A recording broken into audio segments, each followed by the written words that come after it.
Hey, everybody. Welcome to the Sci-Fi Sisters podcast, where we give you our point of view. I'm Tamia Harper, and I'm joined today by my sisters, Sabrina Wood, Whoop whoop. Yvette Blackman-Tom, Hello. and Fran T. What's happening? What's happening, Fran, is that we have a really cool show coming up for you. Netflix was kind enough to offer us interviews with the Hageman brothers again. Our lovely, yay, our lovely friends, executive producers and writers of Star Trek Prodigy. Yeah, Oh, so it is really cool to get to talk to them again. And yeah, we were all really excited. Sister Yvette was not able to make it with us on that one. You Nope, were not missed. that one. We I- shouted I- you out. Oh, did You you? did. Wonderful. Oh, yeah. Oh, yeah. You know I love that show. And I love them. I had so many questions. I was like, oh well, not this time, but But guess what? Your questions made it in because oh yay. yeah, we wouldn't leave y'all hang. We wouldn't leave you hanging like that. I love them. They were awesome, right, Fran? They were they're just a fun and joy to interact with. You know, Mhm. they're just a joy. You know, they're Oh, so down to earth, and just the guys. I look at them as exactly. guys. The brothers, You know? guys. the brothers The and the guys. sisters once again. Yep, that's what I was thinking about when we done. I was like, here we go again, the brothers and the sisters. So anyway, we hope you guys enjoy the interview, and we will catch you on the flip side. Enjoy. I'd like to know how you guys watched the screeners. On the laptop? We did not watch them all together in a room, like on the couch. Yeah. Did any of you get through them all yet? I have not. I have gotten to, I think, episode 13 or 14. Okay. I don't want to get through them all yet.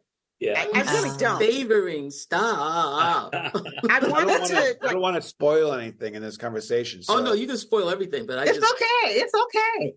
yeah, spoil away. because we already have spoiler questions, and the Yep. sisters and I, we've talked about it. So like Okay. we all know, like spoilers are bound, and it doesn't mean we're not going to love it as much. I mean, I only have a couple of spoiler questions, so Okay. you know, I mean, but yeah, I really wanted to savor it. Well, I don't want to tell you the ending then. I don't want No, don't tell us the Oh yeah, ending. okay, yeah, do that at least for me. It's going to be hard work for you guys. We're sorry. I Oh. tried. But I'm telling you. Okay. All right. So we're so excited. I know we don't have you guys for a long time, but really, really excited to see you again. And Yvette sends her regards. She's really bummed. She's that really she- upset. She's very upset that she could not get out of work today Oh no. to come see you I'm guys. at work. You- They think I'm in a board meeting. Oh, no. Awesome. Well, Okay, tell her so we'll see her either at Star Trek Las Vegas or are you guys Yes. going there? All Yes. of us, Yes. yes. All of us. Comic-Con. I don't know if you girls are doing Comic-Con. no, we're not going to. No. Wait, New York or San Diego? San Diego. No. No. Mm-mm. Okay. I think Yvette might be at New York. New York. Okay. hmm But so we'll definitely make sure we can see you in Vegas. Yes. Vegas, baby. Yeah. Okay. Before they start like telling us like hurry it up, and we haven't asked a single question, I'm gonna get us started. So I have a question from Yvette for you guys. And I think it's the perfect place to start. And she says, when we last spoke, you mentioned that there were bigger characters that are coming to the show that are not on Voyager. And she says, although her timeline knowledge helped her uncover some surprises, she would never have guessed that the Traveler would show up, nor would I have guessed that. And she's wanted to know why it was important to you guys to tell Wesley's story. So I'll take this one, Kevin. So when we originally thought about what we were going to do in season 2, we didn't think about Wesley. And it wasn't until our writer's room, Jen Murrow, who, when she was a teenager, she had a poster of Wesley Crusher in her bedroom. Enough. And she's now friends with him, so it's not as creepy. But But it just started connecting all the dots. When it was a time travel season, he's the traveler. He's the original kid on a ship. He's the original prodigy. And it's kind And of there's so many questions surrounding what happened to him. in TNG. Mhm. There He was just like, walked off the episode, and you're just Right. like, what You know, happened to him? TNG. Yeah. I'm like, And come so on, it was a no lot one. of fun to play in that sandbox of what happened. Yeah. Pressure. Yeah. But I think a lot of other shows were scared to touch that character because he was so powerful, right? Mhm. And so that's why we were like, well, let's make him a little scatterbrained, and he's got a little, and there's a period Little of time Willy he doesn't have Wonka, his little powers. Doctor Who. Yeah, right. I was thinking Doctor Who when I was watching him. I was like, oh, this would fit so perfectly in that universe too. Yeah, we just thought it was so much fun writing that character, and then Will was just such an amazing actor, and he loved what we were doing with him, and he was just having fun. Oh, that's awesome. He's one Star Trek alum that we have great respect for. And oh my God, Will Wheaton, if you're listening, And we know we you know you are. the Sci-Fi Sisters want you on the show, buddy. Or as they say in Prodigy, yip, yip, yip. So I had a follow-up question for that then too, because I just finished reading Moments Asunder by Dayton Ward. And Wesley's character is integral to that whole series, that whole plot, to that book, and then the other books that come in the series. Were you guys collaborating with the? I hope we didn't bust up his narrative. Yeah, I don't. So know. you don't even.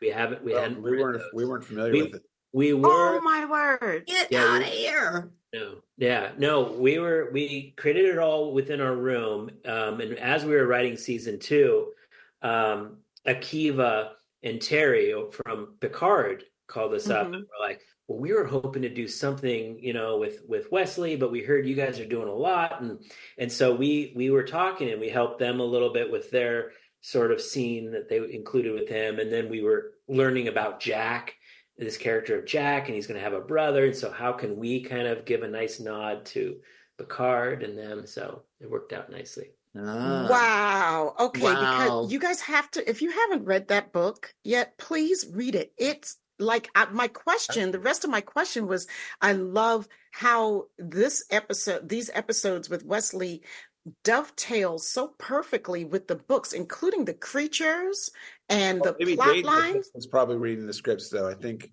Yeah. Maybe. Maybe. Dayton had to have been reading them too. When did the book come out? It's newish. Well, maybe I don't know. And then I was going to see, like, who came first, the chicken or the egg? Like, which one of you guys came up with this concept first? And that you guys got to read it. I will definitely check it's I mean, it's perfect. So yeah, and it makes sense now that Dayton is the connection. I forgot that Dayton is an advisor for you guys on the show, right? Yeah. Duh. Tangential, like he's tangential. Yeah. Like one of the script read, he does like a. I think he does some of the other shows, like, but everyone has like access to the scripts and things like that if they're in. Yeah. Okay. Well, it was spot on, let me tell you, and it was beautiful to see continuity from the page to the screen like that. And you guys really knocked it out of the park. Yeah, it was gorgeous. Yeah, thanks, Fran. Yeah. He deserves his own show. I mean, I would love to see a Doctor Who, Star Trek series following. He really does. Will would be amazing. The Traveler. He really does. I call it sweaters. I love how he told them that, he was like, I've got a ton of sweaters. Like, I've got a whole sweater collection. Got a lot, yeah. Here's the one thing that never made it that I wanted to. I wanted Rock Talk to get one of his sweaters, and it actually fits her well. Oh my gosh. Can you see that? Wesley sweater. That would have been awesome. I'm waiting for Sabrina to get up to that episode, because what she's going to freak out over, and Fran, is that office that Wesley took them to. Oh, yeah. Oh, yeah. Okay. All right. That office, I was like, oh my God, TOS fans everywhere. Like, Yeah. Yeah. I love that stuff. Yeah. There's so much stuff in this. A lot of Easter eggs. Yeah. Lots of Easter eggs. Go ahead, Fran. Oh, I know man. you got a question. Yeah. Oh, okay. Okay. On a totally different note, Mm. what is the deal with Janeway and Chakotay? I mean, They or aren't they? That's a question from a follower. Mm. Well, it's a tight wire act. It's like if you answer it one way or the other, you gotta keep it a little open, but at the same time show that reunion. And I think when we were exploring what we were going to do with that, the first thing we did was we talked to Kate, we talked to Robert, we talked to massive Voyager fans, and we kind of got all sides of it.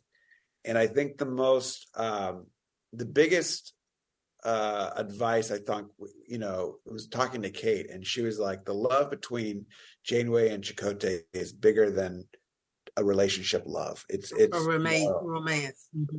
bigger than a romance. That it's it's that bond through. They've been through hell and back. Oh, they're ride or die. As a captain and a first officer, there's something there that's even more powerful. So it's like if you just have them, doting off into the sunset, holding hands, you're going to feel like we did Admiral Janeway a disservice. Can I say, I don't know if any of you ladies have watched the Cracked Mirror episode. That's like 114, Dan, maybe? Or episode 14. You said you're at 13. Have you watched the Chakotay episode? Have I watched which one? I'm sorry. It's episode 14 when they find each other. No, I haven't seen that. Okay, then what am I saying?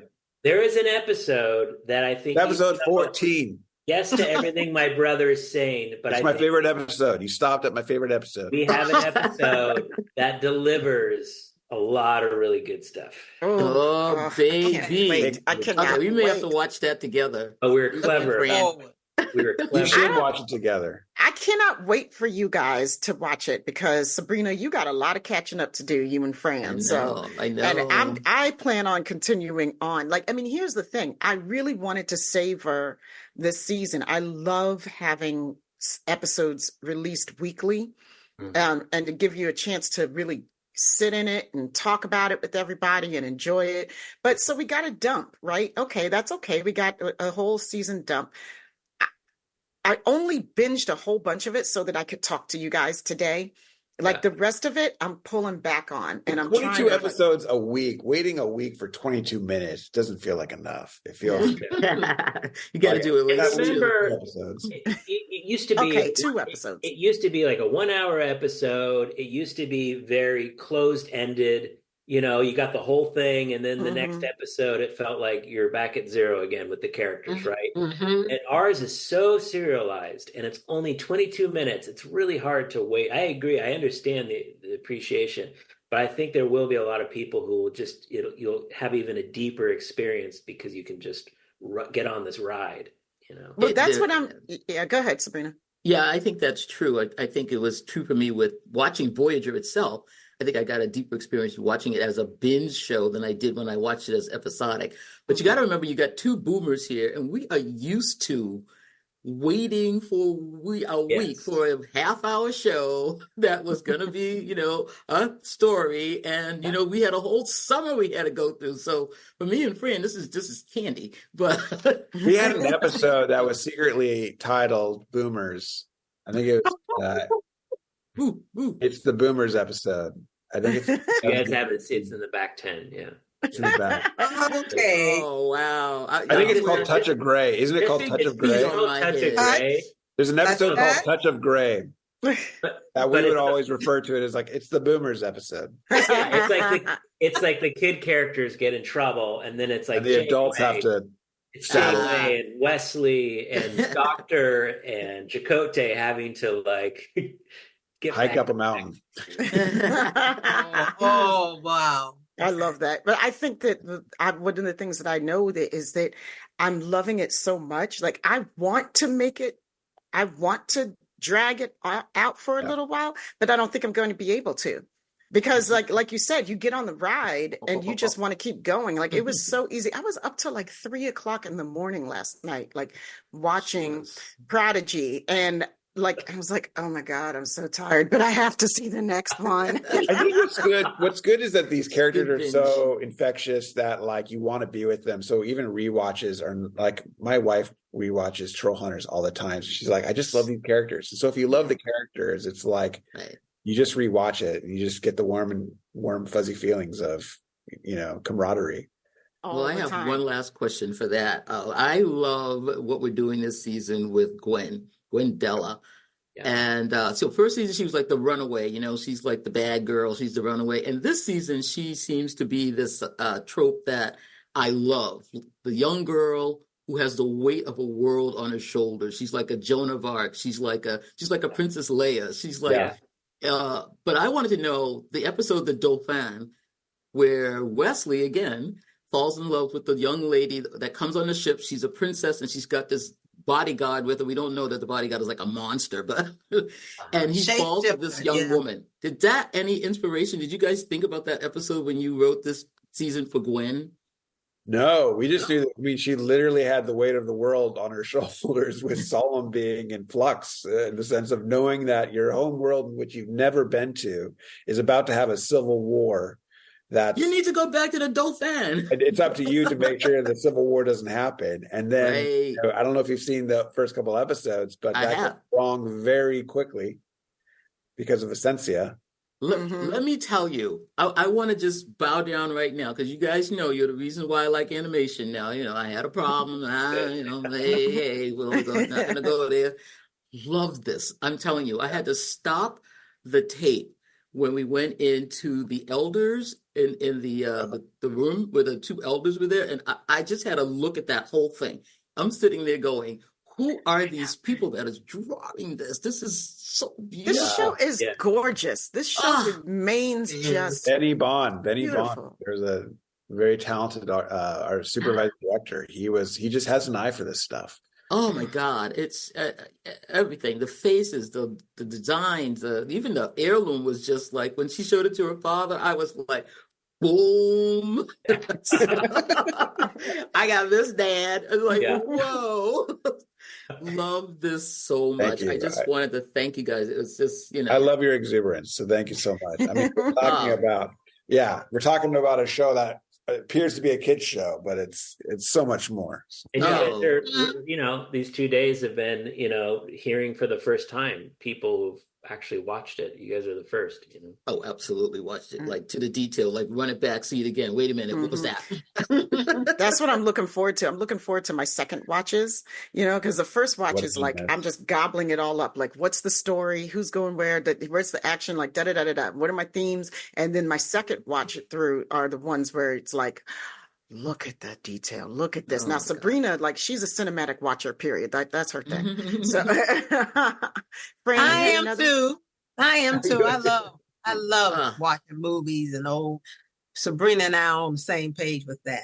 Yeah, this is a gorgeous watch. I think you'll find when you get to the end of season 2, everything comes full circle back to season 1, episode 1. You're going to see a beautiful kind of circle, and I think even that will make you want to watch again, because it's all tied together. Yeah. Trekkies watching episodes over and over again, say it ain't so. I don't believe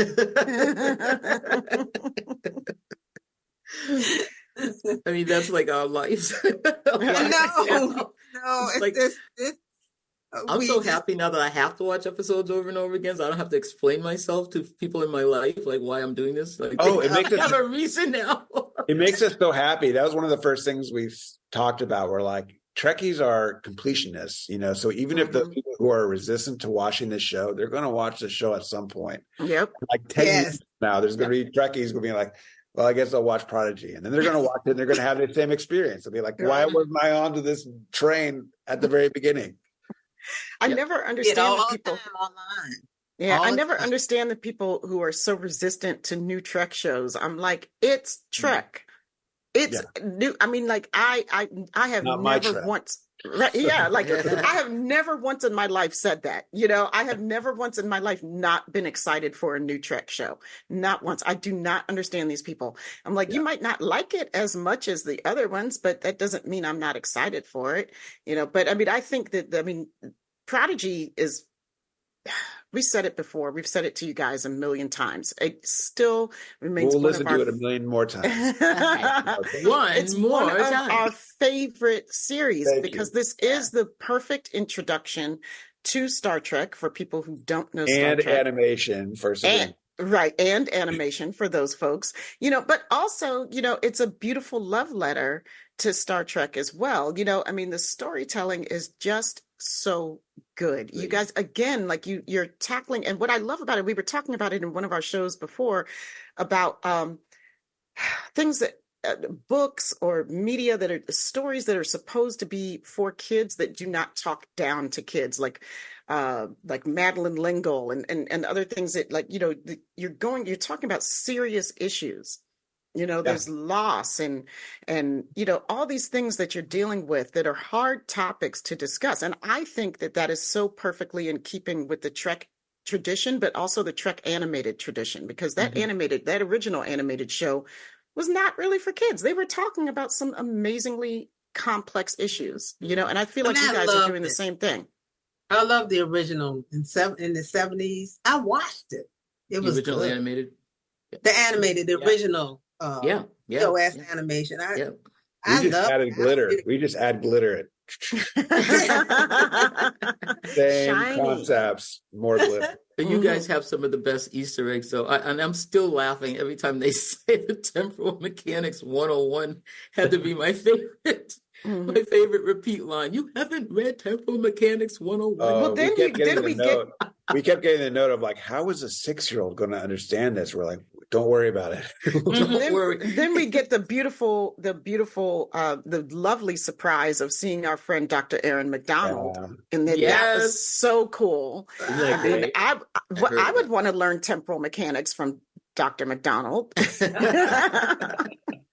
We do all the time. We get the milk from the cow. We're like, I don't understand this, and she will tell us. And I think one of the, when we first originally laid out what the time travel map looked like, we were so nervous that she was just going to blow it up with like one word, and she's like, "This works," and we're like, "Oh my gosh!" Yay!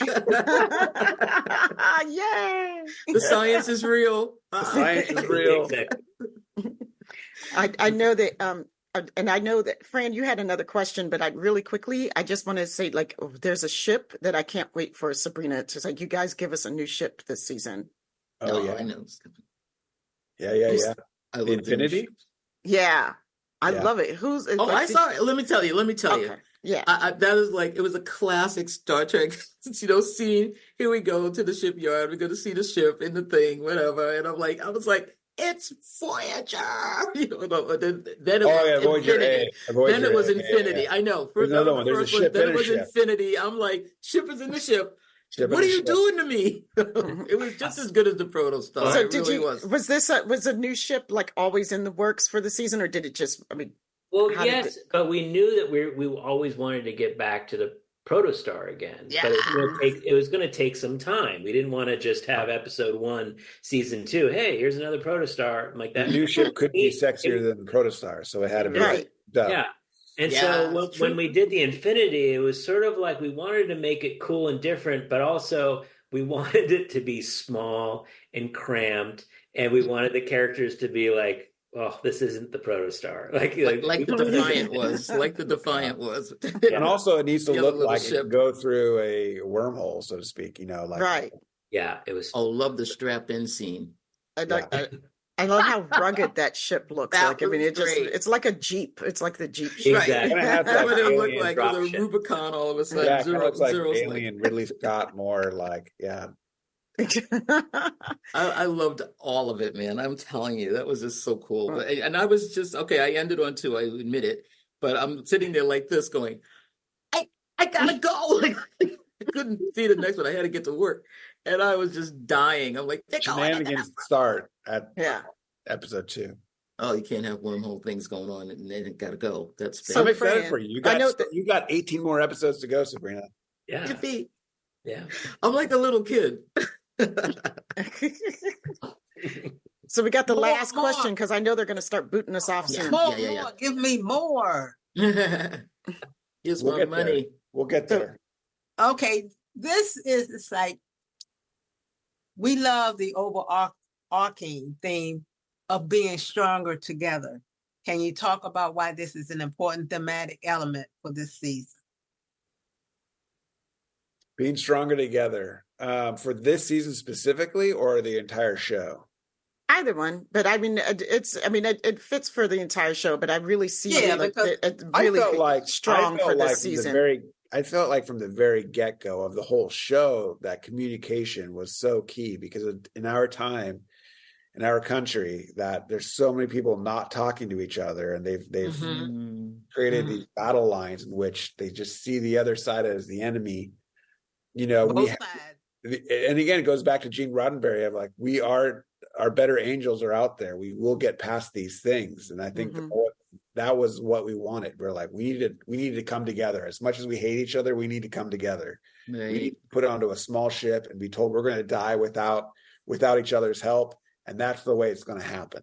And that's what Star Trek is. They just don't tend to explore characters learning that and getting to that point, right? Most Star Trek shows, they understand that. They're working together. They're the best of the best, right? But our kids get to learn that. And so really what we're doing is exactly what you see in all the Star Trek shows. Yeah, I think it's so I wish sometimes that we would have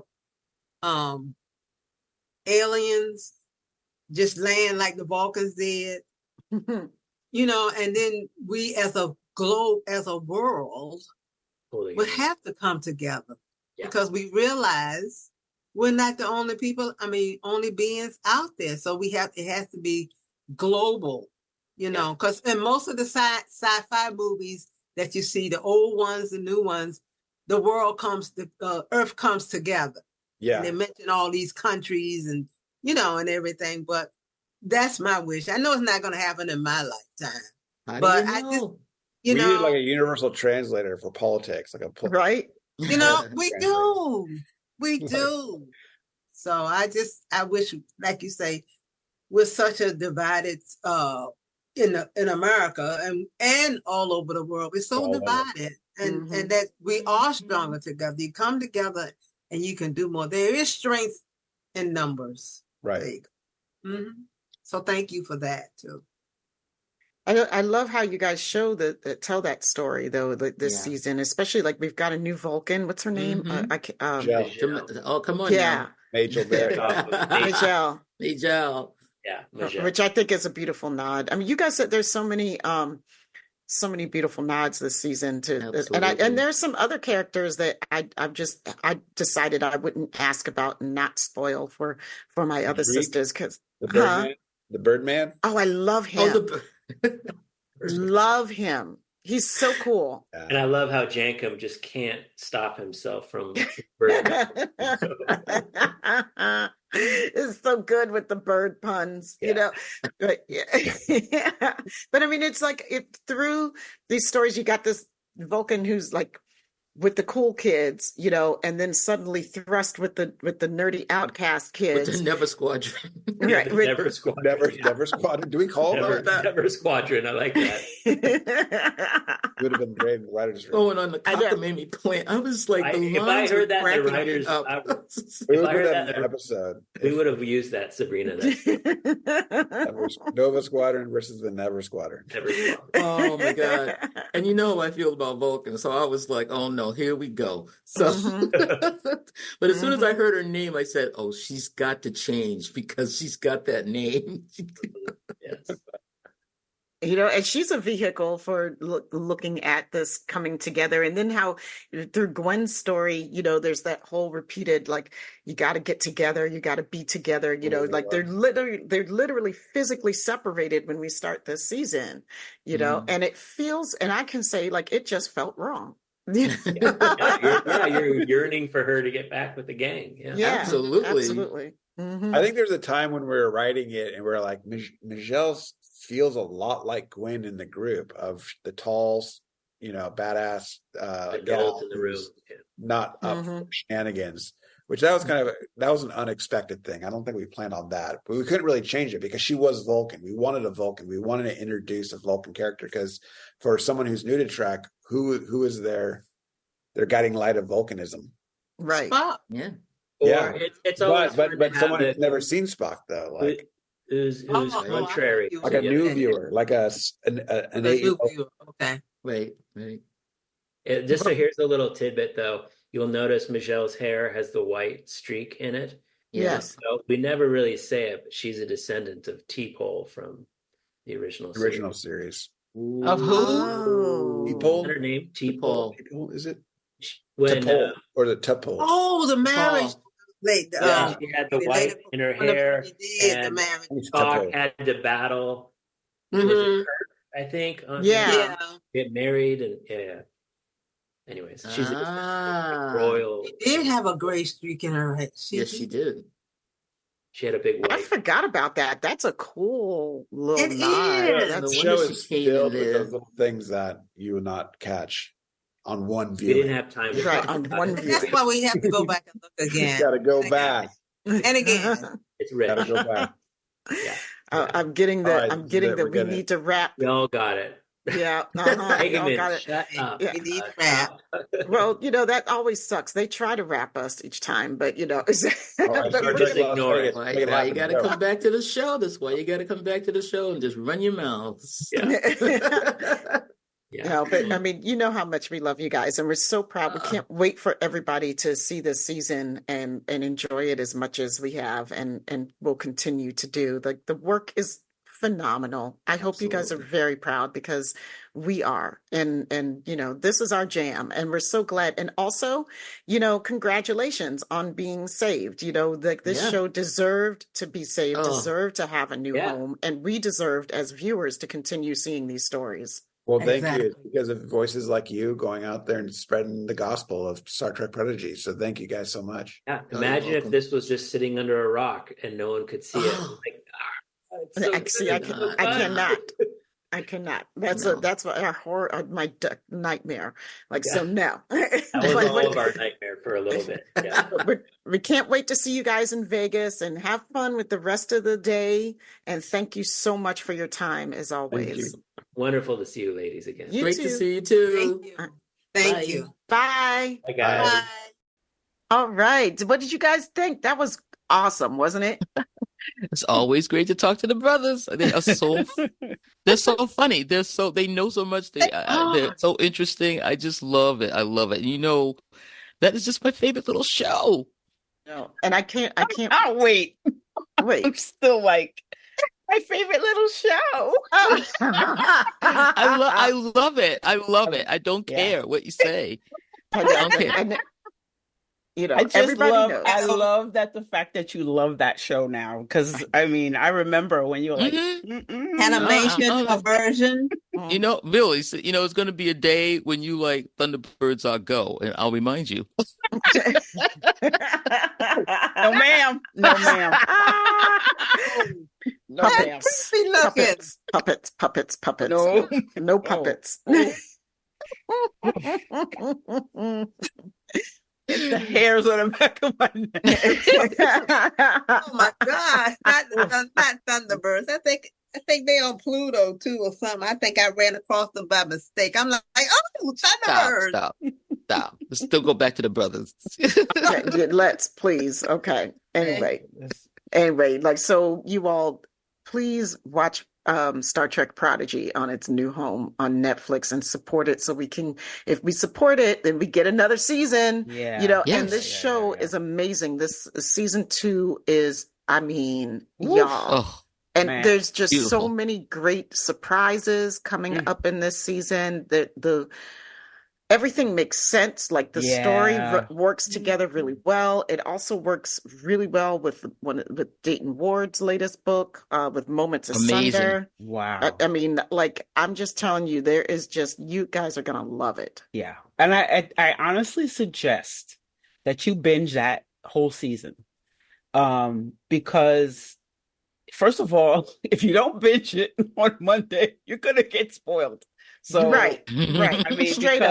because you're gonna be straight up spoiled. Because first of all, we're coming with the live show. Well, I mean, on like, the if you listen to this interview, you already know. spoiled. You're spoiled already. Like, we told you. Oops. But I forgot to say, Mhm. I should have said at the top that, there were spoilers. I think. Yeah. I might have to re-record that. Yeah. No, we said it in the interview. I said it in the interview. That's right. See, I took care of it and I forgot. Yeah, It's good. You're good. You're good. You're covered. good. Don't worry. We will have spoilers on the podcast before when you see it. So yeah. But definitely, it's not a kid show. I don't know. It is Star Trek. It is so Star Trek, and I mean, I think it's better than a lot of Star Trek we've seen in a long time. Really just saying. We're just saying. My favorite writing has been coming from the two animated series. Man, tell me about it. 22 heavy minutes. Wow. I mean, the writing, and I love the fact that Star Trek fans are writing Star Trek. Because there's no way after this season, these people, you can't say that nobody on this writing staff is not a Star Trek fan. With some deep cut knowledge. Oh my God, the deep cuts. Deep. Oh my God. I was thrilled by because I think I was the first one to watch the whole series, and I was just thrilled because everything I said, nerves being trying to talk to us about it, said was right. I knew it. My timelines, I knew it. Go again. All right, sign us out. Yeah, let's go. Okay. Okay. But if people want to talk to you about the timelines, or how should they reach us? Oh God, no! About the timeline. No, not the timelines, please. You can find us at sci-fi-sisters.com. That's SYFYSISTAS.com. Join us on the mothership. That's MUTHASHIP. The Sci-Fi Sisters Book Club, both on Facebook. On Instagram, TikTok, and Threads, sci-fi.sisters. And we are also on the platform formerly known as Twitter at Sci-Fi Sisters. For interviews, the live show, and our infamous Top 10 series, subscribe to our YouTube channel at Sci-Fi Sisters Inc.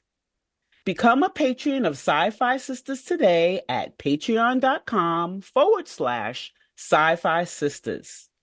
The Trek Geeks Network's presenting sponsor is Fansets.